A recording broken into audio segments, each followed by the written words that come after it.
Hi everyone. Today we'll be talking about notions of the self in classical China.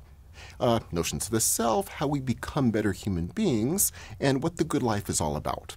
Now, for many of us, we think we may know answers to these questions, right? I mean, we know that to have a good life, we should look within, find ourselves, find our true self, be authentic and be sincere to that true self.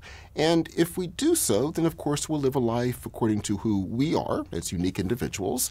And assuming things go relatively well for us, that would be the key for leading a flourishing life for us as individuals.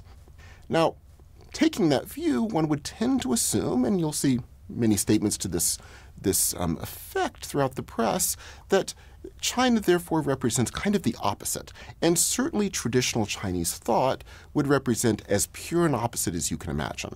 So here we get thinkers like Confucius who will emphasize the importance of ritual, which for us seems to be about the last thing we would want to do, right? I mean, ritual means we aren't being true to ourselves. It means we're doing what we're told to do in a ritual space and presumably being socialized into being some kind of different person. So things like ritual would seem to be the opposite of what we would want to do as human beings.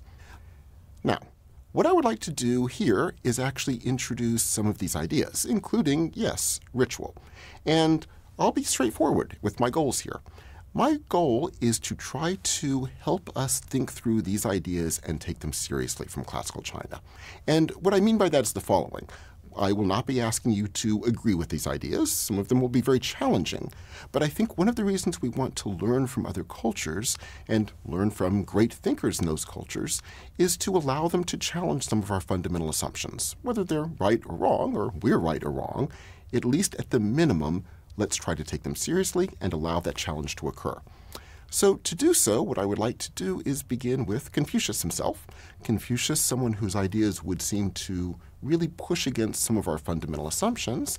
And let's just begin there with what Confucius is arguing, why he emphasizes ritual, what the notion of self is that's underlying these notions, and ask how we could perhaps learn from these ideas. Perhaps be convinced, but even if not, at least learn from them.